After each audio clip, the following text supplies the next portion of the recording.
A single sentence can be a key turning a lock you never knew existed. For Eliza Holay, a 24-year-old waitress drowning in her mother's medical bills, that sentence was a simple observation. For Gideon Pierce, a man insulated from the world by billions of dollars, it was a crack in the foundation of his entire life. She was just trying to get through her shift. He was just another faceless tycoon in a suit. But when she saw the ring on his finger, a flicker of a memory became an inferno that would threaten to burn down a century-old dynasty. This isn't a fairy tale. This is the story of how a casual remark in a cheap diner unraveled a web of lies, betrayal, and a secret that one of America's most powerful families thought was buried forever. The fluorescent lights of the corner booth diner hummed a monotonous tune, a sound Eliza Holay knew better than her own heartbeat. It was the soundtrack to her life. The sizzle of burgers on the griddle, the clatter of cheap ceramic plates, the low murmur of conversations that never seemed to change. At 9:00 p.m. on a Tuesday, the diner was in its nightly lull, a brief respite between the dinner rush and the late-night crowd. Eliza leaned against the cool stainless steel counter, rolling her shoulders to work out a knot of exhaustion. Every muscle ached with a fatigue that was more than physical. It was the soul-deep weariness of watching her mother Laura slowly fade in a sterile beige hospital room. The bell above the door chimed, pulling Eliza from her thoughts. A man stepped inside, and an invisible curtain of silence seemed to fall over the diner. He wasn't just well-dressed. He was sculpted from a different material than the rest of the world. His suit, a charcoal gray, so dark it was nearly black, fit him with the precision of a surgeon's scalpel. His shoes gleamed even under the diner's grimy lights. He had the kind of quiet, absolute confidence that doesn't need to be announced. It simply is.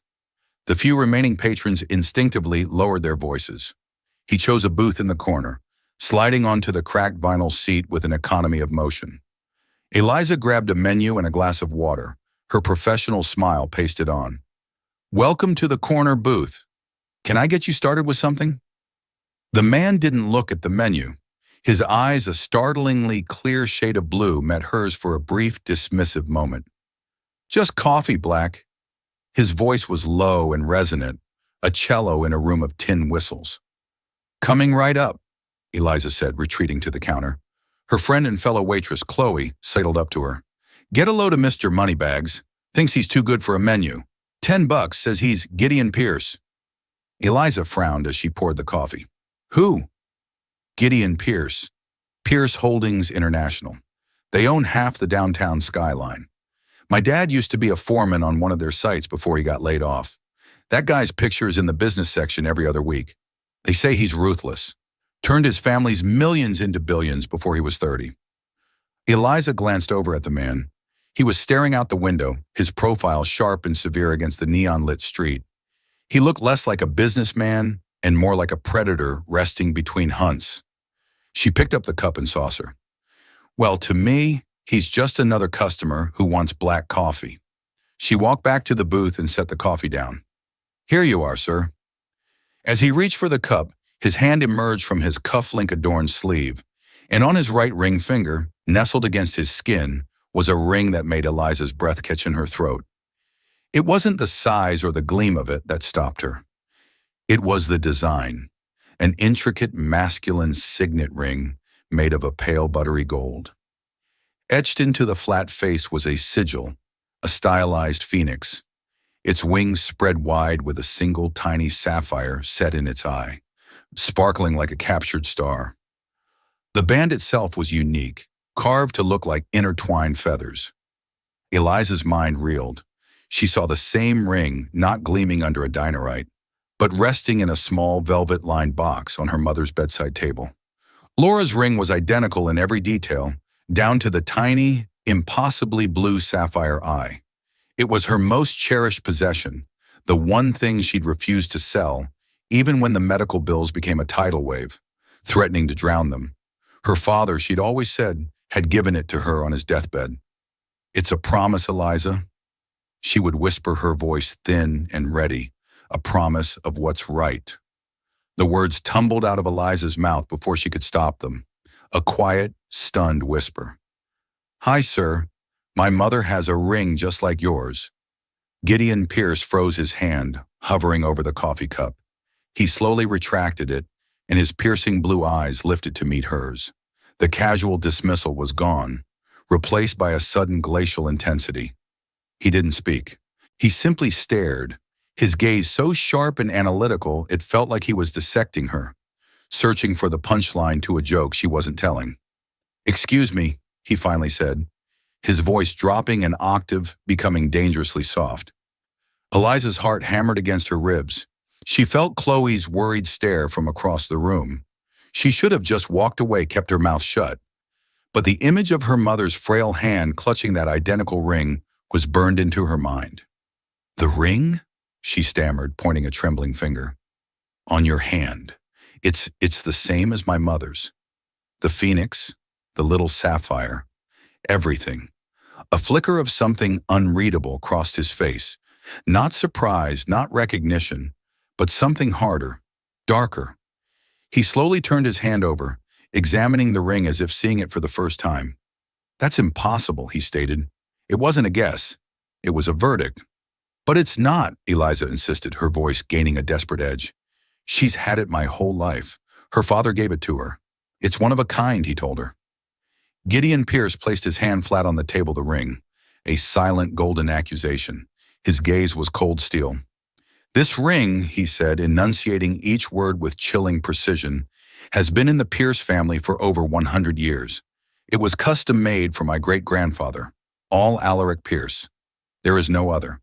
There has never been another." "You are mistaken." The finality in his tone felt like a slap. He was calling her a liar, or worse, a fool. The injustice of it piled on top of her exhaustion, and fear for her mother ignited a spark of defiance in her. "I'm not mistaken," she said, her voice low but firm. "I've held it in my hands 1,000 times. I know every detail on it. I could draw it from memory." He leaned back, a faint, condescending smile touching his lips. It didn't reach his eyes. "A fascinating story. What is your name?" "Eliza. Eliza Hollet." "Well, Miss Hollet," he said, picking up his coffee cup and taking a slow, deliberate sip.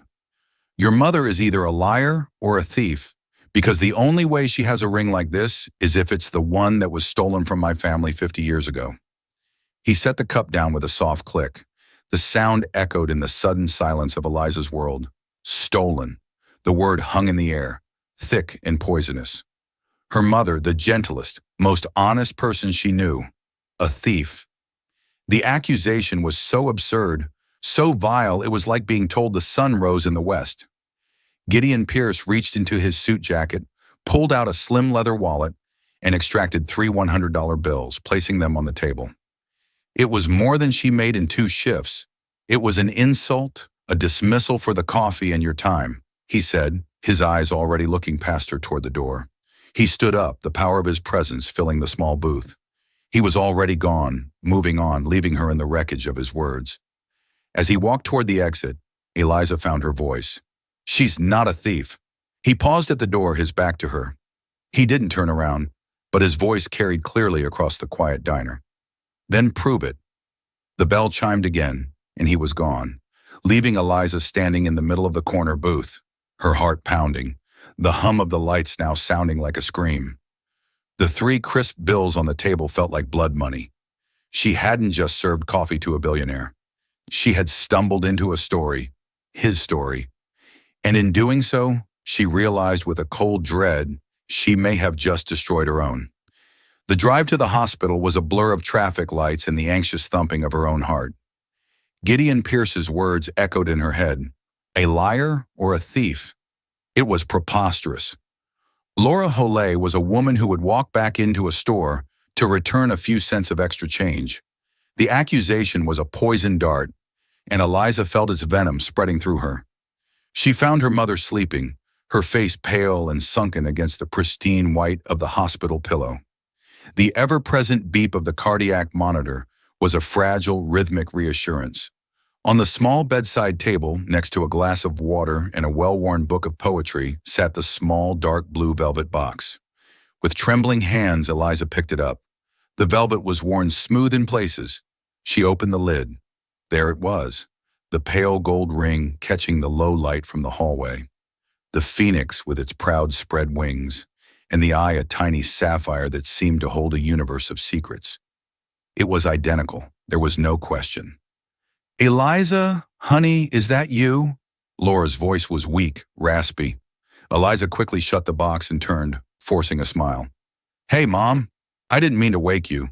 You're late rough shift." Laura's eyes, though clouded with illness, were still sharp, still full of a fierce love that had been Eliza's anchor her entire life. The usual. Eliza couldn't bring herself to tell the truth. How could she voice such a monstrous accusation to this frail woman? "How are you feeling?"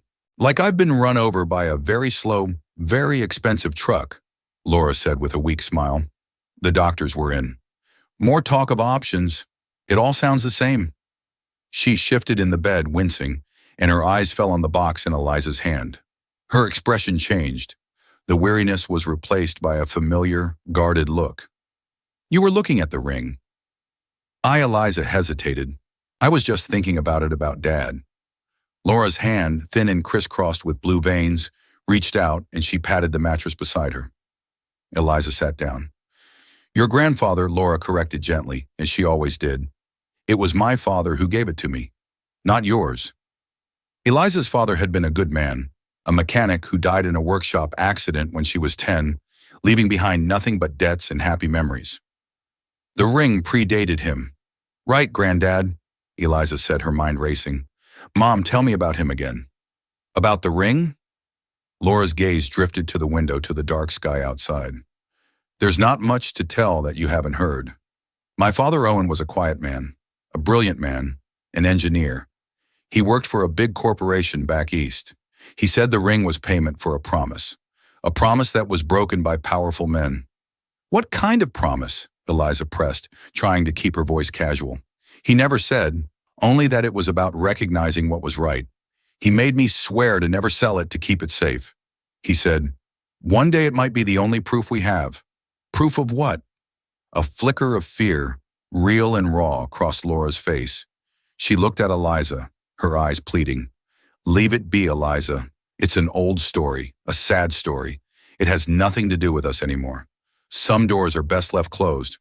"But Mom, what if someone else has a reason to open that door?" The words were out before she could stop them. Laura's grip on her hand tightened. "What do you mean? What happened?" Eliza saw the spike on the heart monitor and cursed herself. "Nothing. It's nothing. Just a stupid thing at work." She couldn't burden her mother with this. Not now. She needed to protect her. But the seed of doubt had been planted. A promise that was broken by powerful men. Who were they? And what did any of it have to do with Gideon Pierce? Miles away in a penthouse apartment that seemed to float above the city, Gideon Pierce stood before a floor-to-ceiling window.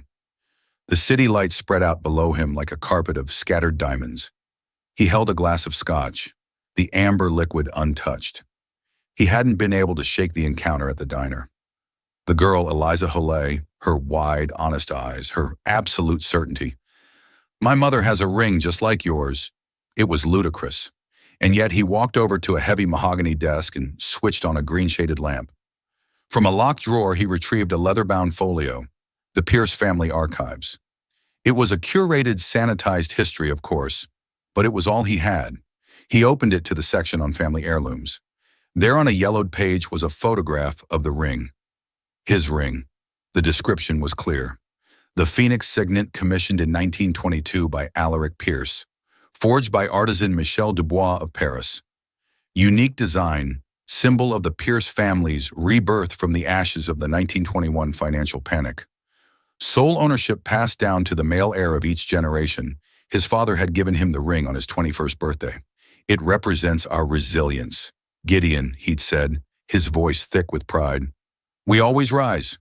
Never forget that." Gideon's phone buzzed on the desk. He glanced at the screen. "Genevieve Adler," he answered. "Adler, you're still up," came a crisp, no-nonsense voice. Genevieve Adler was more than his lawyer. She was his fixer, the executive of his will, and the keeper of his secrets. "Something has come up," Gideon said, his voice tight. "I need you to run a background check discreetly." Another hostile takeover. A person. Her name is Eliza Holay. She works at a diner on 6th Street called the Corner Booth. Her mother's name is Laura Holay. I want to know everything. Financials, family, history, where they came from, who their people were, everything. There was a brief pause on the other end of the line. Genevieve was too professional to ask why, but he could feel her curiosity. Is this a personal or professional matter, Gideon? Gideon looked at the ring on his finger, the phoenix staring back at him with its cold sapphire eye. I'm not sure yet, he admitted, a rare moment of uncertainty, but it has the potential to become problematic. He thought back to the story his grandfather used to tell, a story told only in hushed tones after a few too many brandies, about Alaric Pierce's younger brother Daniel. How Daniel had betrayed the family, tried to steal Alaric's designs for a new kind of turbine engine, and in his greed had taken the spare signet ring Alaric had foolishly commissioned. Daniel, the story went, was disowned, cast out, and the ring was lost with him, a symbol of treachery. But the official family history, the one in the folio, never mentioned a second ring. It never mentioned a brother named Daniel. It was a ghost story, a family legend until now. Find out who Laura Holloway's father was. Gideon commanded, his voice, hardening again the moment of uncertainty passing. I want his name. I want to know what he did for a living. And I want to know if he ever, for any reason, crossed paths with my family. He hung up the phone. The waitress had said her grandfather gave her mother the ring. A quiet engineer, broken promises, powerful men. For the first time in a very long time, Gideon Pierce felt a sliver of something other than control. It felt like walking on thin ice, hearing the first faint crackle of it, giving way beneath his feet. He had told the girl to prove it, but now he realized with a grim certainty he had to do the same. He had to prove his own story was the truth. 3 days later, the name arrived in a single encrypted line of text from Genevieve Adler Owen Calloway. The name meant nothing to Gideon. He ran it through the private databases of Pierce Holdings, cross-referencing it with employee records, contractor lists, and financial dealings going back a century. Nothing. No Owen Calloway had ever worked for or with his family's company. He felt a wave of relief, quickly followed by suspicion. It was too clean. He was stewing in his office, a vast expanse of glass and steel on the 80th floor, when Genevieve herself appeared at his door. She was a severe woman in her 50s, always dressed in impeccably tailored suits, her gray hair pulled back in a tight shiny. She held a thin file. You're not going to like this, she said, foregoing any greeting. She placed the file on his desk. Gideon opened it. Inside were public records, a birth certificate for Laura Ann Calloway, born in Wilmington, Delaware, Father Owen Calloway, Mother Helen Calloway, and then another document, a patent application from 1968. Inventor Owen Calloway, invention, a novel gearing system for high-torque industrial turbines, a SNE of patent none, application withdrawn. Gideon's blood ran cold. He recognized the schematic. It was a primitive but unmistakable precursor to the Pierce Mark III turbine, the very invention that had catapulted his grandfather's company from a regional player into a global powerhouse in the early 70s. The invention credited solely to his grandfather, William Pierce. The application was withdrawn on October 12, 1968. Genevieve said, her voice flat. According to banking records I accessed on October 14, 1968, Owen Calloway made a one-time cash deposit of $50,000 into his savings account, a significant sum for an engineer at the time. He quit his job a week later, moved his family, and never worked in engineering again. He died of a heart attack 6 years later at the age of 42. The pieces clicked into place with sickening clarity. A non-disclosure agreement, a cash payoff, a brilliant idea bought and buried under the Pierce name. So he was bought off. Gideon said the words tasting like ash. My grandfather stole his invention and paid him to keep quiet. It appears that way, Genevieve confirmed. The $50,000 was likely positioned as a consulting fee to keep it legal. There's no paper trail linking it directly to the patent. Of course, your grandfather was meticulous. And the ring, Gideon asked, looking at his own hand. That, Genevieve said, is where it gets strange. I found the jeweler who bought the assets of Dubois Ace of Paris. The records are ancient, but their ledgers were like your grandfather, meticulous. In 1922, Alaric Pierce commissioned two identical Phoenix signet rings. He paid for both. There's a note in the margin in the artisan's hand. She slid a translated copy across the desk. It read, "One for the builder, one for the dreamer. May they fly together." Two rings. The family ghost story wasn't a story. It was true. His great-uncle Daniel existed. "So Calloway didn't steal the ring," Gideon murmured, thinking aloud. "Daniel Pierce, the disowned brother, must have given it to him. But why? As a thank you, a token for a friend, or something more?" The puzzle was no longer about a simple diner waitress. It was about the very bedrock of his family's legacy. It was built not just on resilience, but on a lie. The knowledge was a corrosive acid in his gut. He had to speak to her again. Eliza was wiping down the counter at the end of another grueling shift when the bell on the door chimed. Her heart sank. It was him. Gideon Pierce didn't enter the diner this time. He stood in the doorway, the city lights framing him like a dark halo. He was dressed more casually in dark trousers and a cashmere sweater, but he still radiated an unapproachable aura of power. "M. Holloway," he said, his voice quiet but caring. "I need to speak with you." Chloe shot her a nervous look. "Eliza, you don't have to." But Eliza knew she did. She untied her apron and hung it on its hook. "It's okay. I'll be right back." She stepped out into the cool night air. The street was loud with the sounds of the city, a stark contrast to the tense silence that fell between them. "Your mother's father?" Gideon began getting straight to the point. His name was Owen Calloway. It wasn't a question. Eliza flinched. "How did he know that?" "Yes, what of it?" "He was an engineer. In 1968, he filed a patent for a turbine gear system." Gideon watched her face, carefully gauging her reaction. Eliza's mind went blank. She knew her grandfather was an engineer, but the details were a fog. Her mother never spoke of his work, only of his sadness. "I don't know anything about that," she said honestly. "I think you do," Gideon countered, his voice sharp with impatience. "Or your mother does. My grandfather, William Pierce, launched a turbine based on an identical design a few years later. It made my family a fortune. Calloway withdrew his patent and accepted a cash payment. This isn't about a stolen ring anymore, is it, Miss Holloway? This is about a shakedown. Is that your plan? Use this old story to leverage a payday for your mother's medical bills." The accusation was so cynical, so cruel, it knocked the air from her lungs. Tears of pure rage and frustration sprang to her eyes. "How dare you," she whispered, her voice shaking. "You stand there in your thousand sweater looking down on us. My mother is fighting for her life. You think this is about money. This is about her honor. The honor of a man you just admitted your family probably robbed." For the first time, Gideon looked taken back. He saw not a schemer, but a daughter pushed to her breaking point. "My grandfather told my mother that ring was proof," Eliza continued, her voice rising. "Proof that he was wronged. He didn't take a payoff. He was threatened, forced to sign away his life's work to protect his family from men like your grandfather. That money wasn't a payment.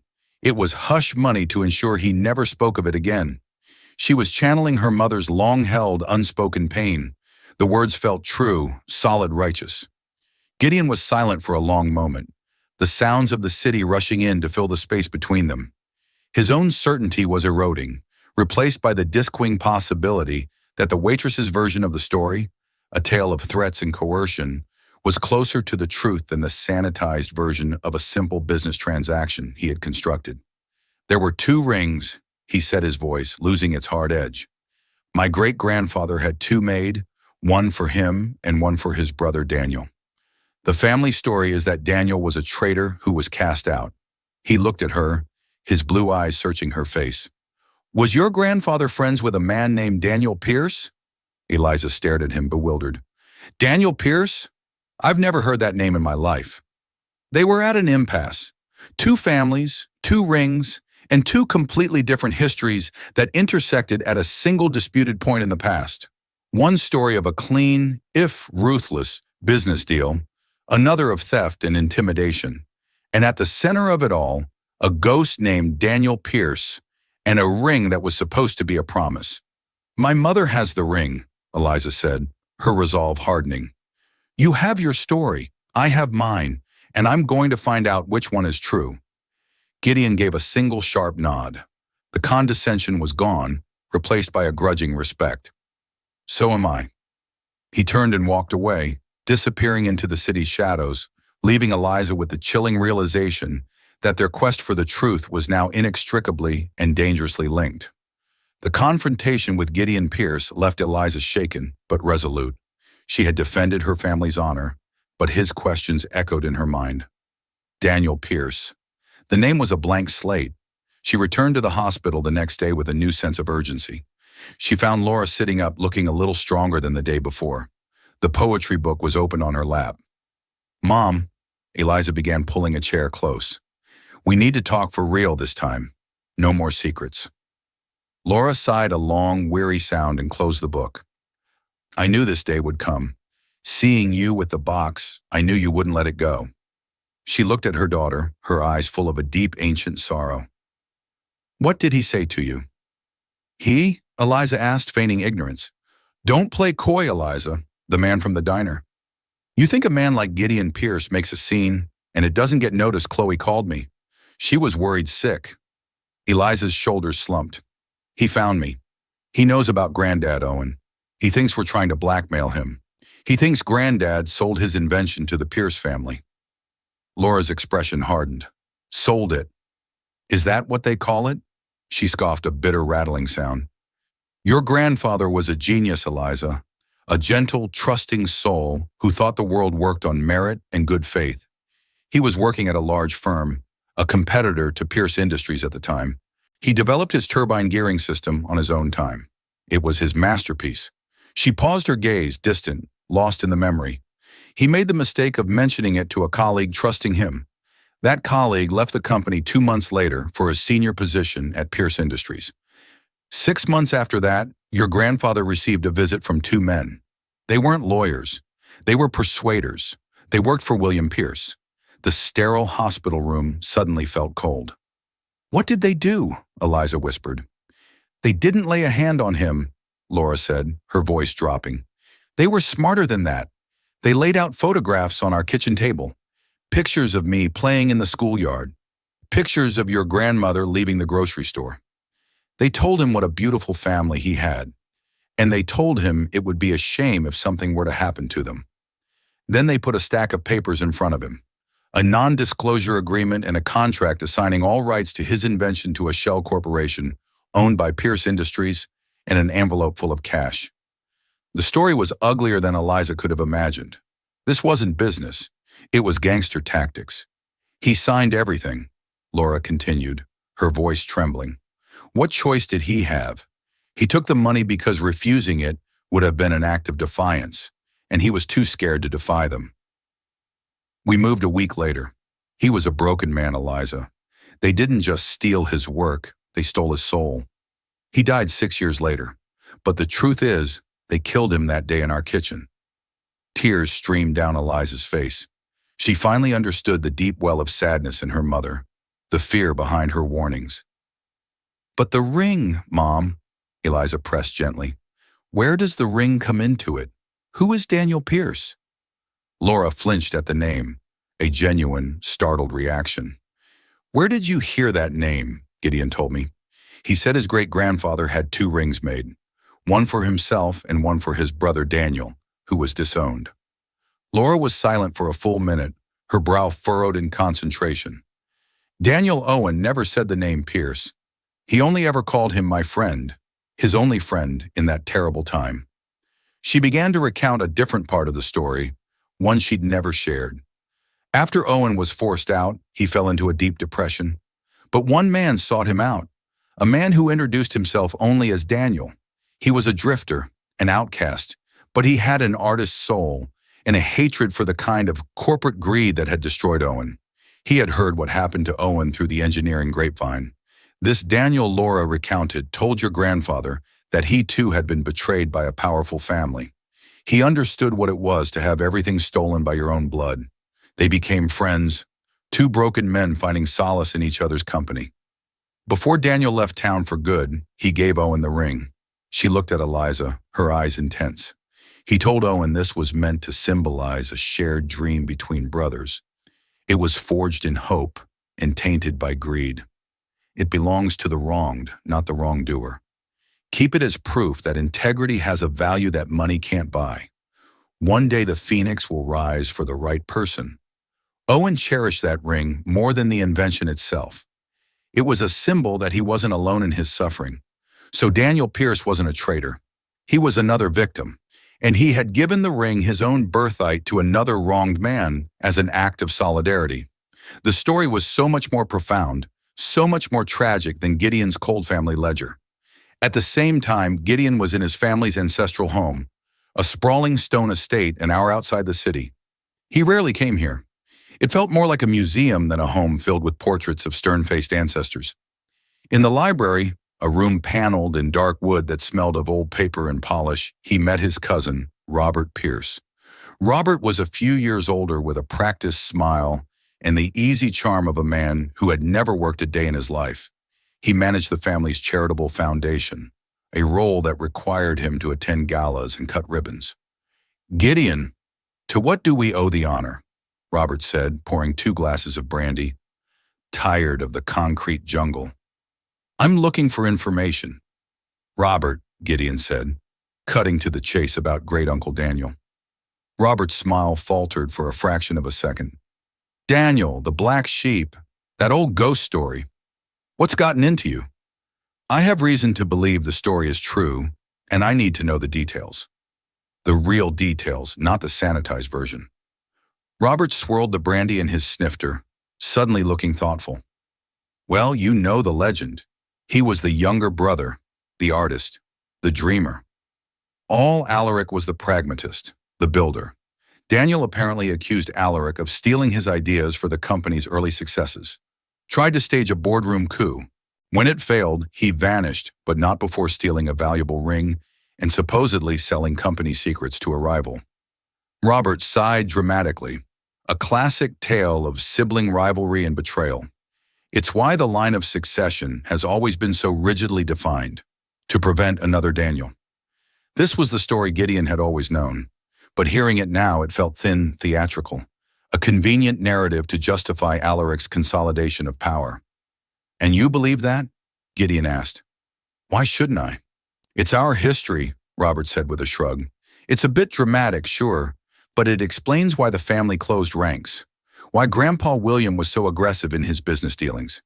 He was protecting the family legacy from vultures from another betrayal." He leaned forward, his voice conspiratorial. "Why, the sudden interest? Did one of his descendants crawl out of the woodwork looking for a handout?" The question was casual, but the look in Robert's eyes was sharp, probing.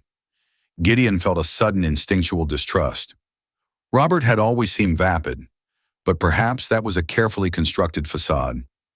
"It's a private matter," Gideon said, his voice clipped. Of course," Robert said, leaning back, the charming smile returning. "Well, if you want to dig up old bones, be my guest. The old family papers are in the West Wing study, Gramps Williams' private correspondence. Knock yourself out. Just don't be surprised if the ghost you find is uglier than you imagine." Gideon left Robert with his brandy and went to the study. The room was dusty, unused for years.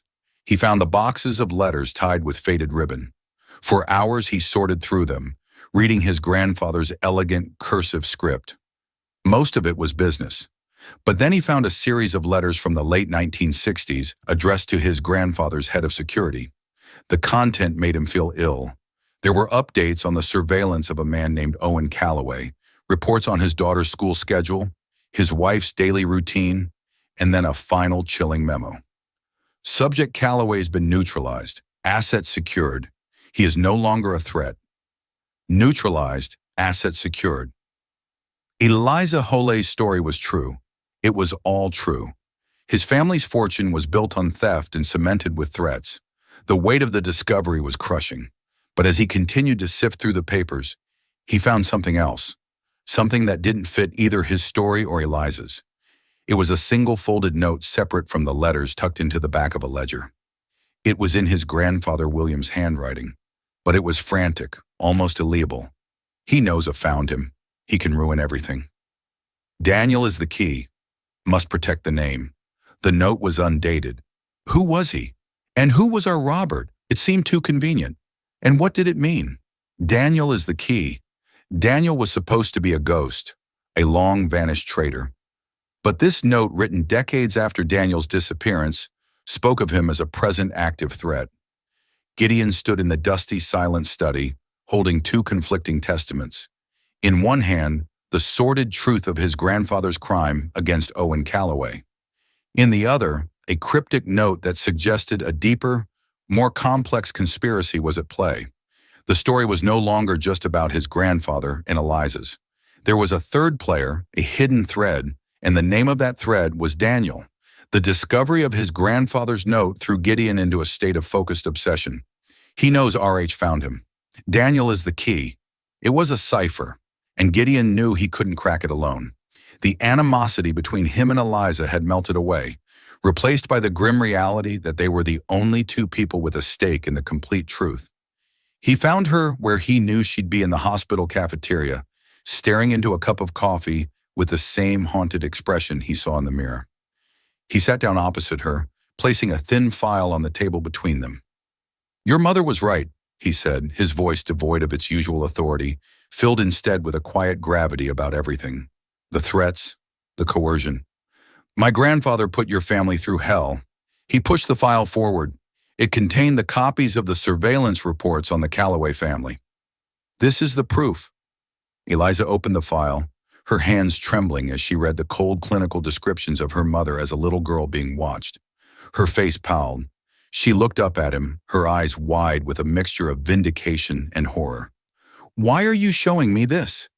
"Because my story is falling apart, and so is yours," Gideon said. "There's more to it." He told her about the note. "Daniel is the key. It was written by my grandfather William long after your grandfather was silenced. He was scared of someone who knew the truth about Daniel."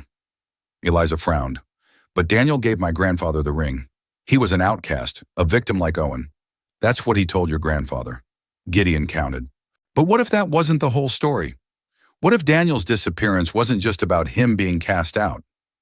"We have two stories, yours and mine, but they're both based on what we were told by people who were themselves betrayed or lying. We need a primary source, an objective truth."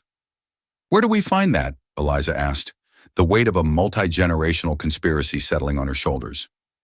"The rings," Gideon said, a spark of inspiration in his eyes. "They're the one constant. They're the origin point. My great-grandfather Alaric commissioned them from a Parisian artisan, Michel Dubois. The business is gone, but I found the firm that acquired its assets and, more importantly, its records, the ledgers in Paris." Eliza's heart sank. That was a world away.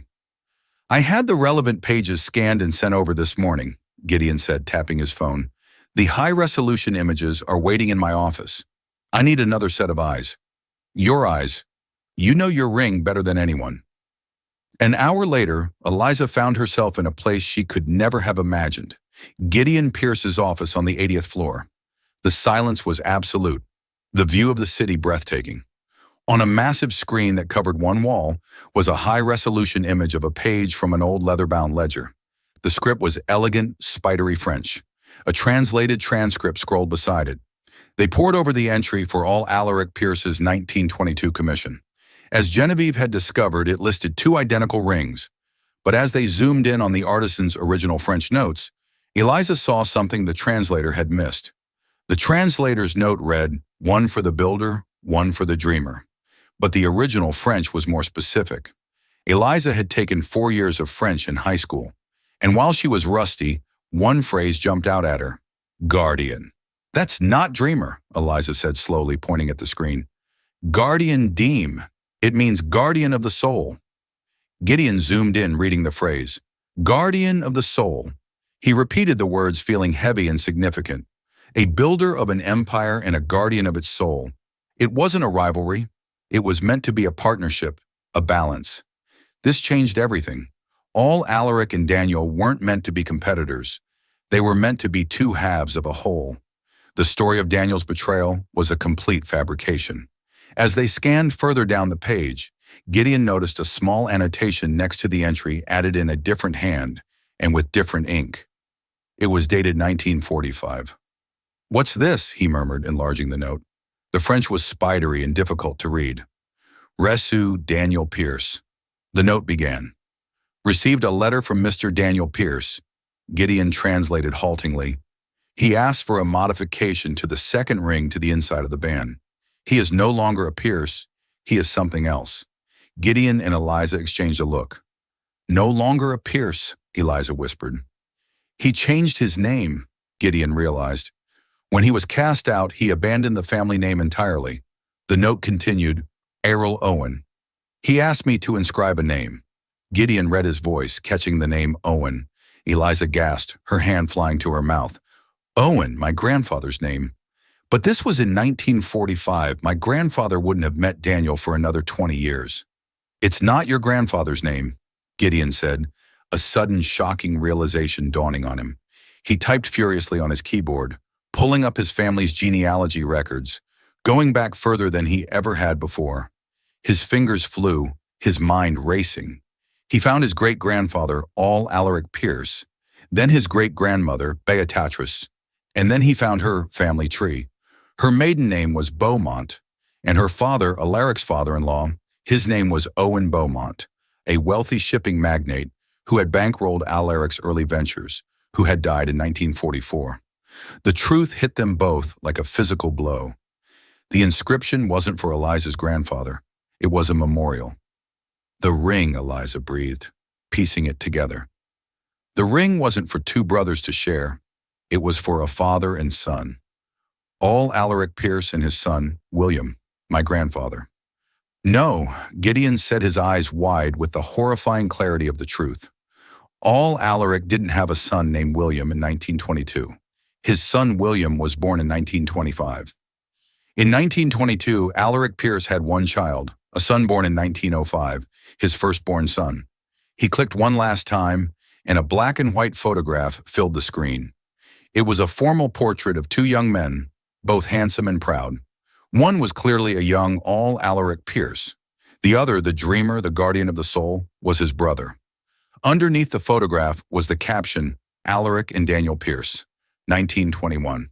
And beneath that, in the official genealogical record, was the final devastating piece of the puzzle. The entry for Daniel Pierce listed his full name, Daniel Owen Pierce. Daniel was the Owen the ring was inscribed for. It wasn't a memorial to his father-in-law. He was reclaiming his middle name, the only part of his identity his brother couldn't take from him. The twist was so profound, so complete that the room fell silent. The entire family history was a lie. Daniel wasn't the younger brother. Based on his birth year, he was the older brother. He should have been the heir. All Alaric was the younger son, the builder. And William Pierce, Gideon's grandfather, wasn't Alaric's only son. He was the second son. Daniel was All Alaric's firstborn. No, wait. Gideon looked at the birth dates again. Daniel, born 1905. William, born 1925. That couldn't be right. They weren't brothers. Alaric and Daniel were brothers. But William wasn't Daniel's brother. He was his nephew. The story they'd been chasing was wrong. The players were wrong. Eliza's grandfather hadn't met a random outcast. He had met Daniel Owen Pierce, the true disinherited heir to the Pierce fortune, and Daniel hadn't given him a token of solidarity. He had given him the ring, his own ring, inscribed with his own name for safekeeping. It was a piece of evidence, a dormant claim to an empire. And William Pierce, Gideon's grandfather, hadn't just stolen an invention from Owen Callaway. He had done it to suppress a man who had been in contact with the one person on earth who could challenge his own father's and therefore his own legitimacy, his uncle Daniel Pierce. The note he knows, found him. Daniel is the key, snapped into focus. He was Owen Callaway. R was likely Robert's father or grandfather, another part of the conspiracy. And Daniel was the key because his existence and his connection to Callaway threatened to unravel the foundational lie upon which William Pierce's entire life and fortune were built. They hadn't just silenced an inventor, they were silencing a witness. The truth pieced together from the artisan's ledger was more corrupt than they had ever imagined. Daniel Owen Pierce, the rightful heir, had been systematically erased from history. Gideon's grandfather, William, had silenced Owen Callaway. Not over a simple invention, but to bury the foundational lie of their family's power. It became terrifyingly clear that Gideon's cousin, Robert, knew this dirty secret and was positioning himself to use it as a weapon in a corporate power play. There was only one place to force a reckoning: the annual Pierce Foundation Charity Gala. Robert's personal stage. For Eliza, her mother's presence was non-negotiable. This fight was no longer just about uncovering the truth. It was about delivering justice. And for that to happen, the victim's voice had to be heard. The grand ballroom glittered with false brilliance, a perfect setting for the unmasking. Robert was in his element, the charming, benevolent host. That was until he saw Gideon and Eliza cutting a path directly toward him. His practiced smile became a brittle facade. Robert Gideon began, his voice low and cold, cutting through the pleasantries. "The games are over. We know about Daniel Owen Pierce, the true heir." Robert scoffed, preparing a condescending dismissal. "Gideon, you've clearly been listening to fairy tales from a—" He was cut off by a woman's voice, weak but amplified by a microphone that sliced through the ballroom's polite chatter. "His fairy tale cost my father his life." A hush fell over the room. All eyes turned to the entrance where Laura Holloway sat in a wheelchair, her gaze locked on Robert with an intensity that defied her frailness. "William Pierce destroyed my father because he was friends with the honorable man your family threw away," Laura declared. "My father was forced to keep your secret. I will not." As gasps rippled through the stunned crowd, the massive screens on stage meant to display photos of the foundation's good works flickered. Eliza held up her phone, and the damning image from the Parisian Ledger filled the screens for all to see. The entry detailing the commission for 2 rings, and the name to be inscribed within the second Owen. Trapped, Robert stared from Laura's accusing face to the irrefutable proof on the screens. He was cornered by a ghost from the past and evidence set in stone. Gideon stepped forward, his voice ringing with chilling authority. "My family's legacy is built on a lie," he announced to the captive audience. "A lie my grandfather silenced a man to protect, and a lie my cousin," he turned, pinning Robert with a glare, "planned to use for his own personal gain." The public accusation pushed Robert over the edge. His carefully constructed composure shattered into pure, unrestrained rage. "You fool, Gideon," he hissed, forgetting the live microphone just inches from his mouth. "I was trying to protect us. I knew the truth, and I kept it buried. You and your pathetic little waitress have ruined everything." The confession, amplified for all to hear, echoed in the dead silence of the ballroom. In a single self-incriminating breath, Robert had confirmed a century of corruption and authored his own spectacular downfall. He stood alone, exposed under the glittering chandeliers, the king of a corrupt castle that had just crumbled to dust around him. The aftermath of the gala was a whirlwind of headlines and resignations. The Pierce dynasty was shaken, but in the ensuing quiet, it was being reborn, not broken. Weeks later, in a sun-drenched private hospital suite, a fragile peace had settled. Laura Holloway, looking out over a green garden, had a light in her eyes that Eliza hadn't seen in years. The weight of a lifetime of secrets had finally been lifted. Gideon Pierce entered the room quietly, no longer an untouchable tycoon, but a man humbled by the truth. He didn't offer empty apologies. Instead, he placed a leather-bound document on the table beside Laura's bed. "The Daniel Owen Pierce Foundation," he said, his voice steady and sincere. "It will exist to fund the independent inventors and artists my family tried to crush.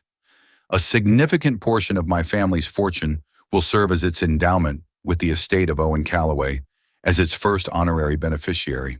Tears welled in Eliza's eyes. It was more than restitution.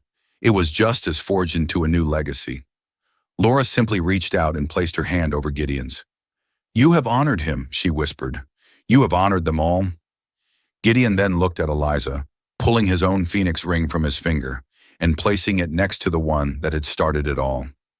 The 2 rings, twin flames of pale gold, lay side by side, finally reunited. "One for the builder, one for the guardian," he said, his gaze locking with hers. "I can rebuild the company, but it has been missing its soul for a century. Help me bring it back, Eliza." It was an offer not of money or power, but of purpose. Looking at the two ring symbols of a promise finally kept Eliza saw a clear path forward. Yes, she said, her voice firm and her heart full. Let's give them a legacy to believe in. A single sentence in a late-night diner set in motion a chain of events that rewrote history. Eliza Holay, a waitress who fought for her mother's honor, proved that the truth, no matter how deeply buried, has a power that no fortune can suppress. And Gideon Pierce, a billionaire trapped in a gilded cage of lies, discovered that true wealth isn't about what you inherit, but about the integrity you choose to build.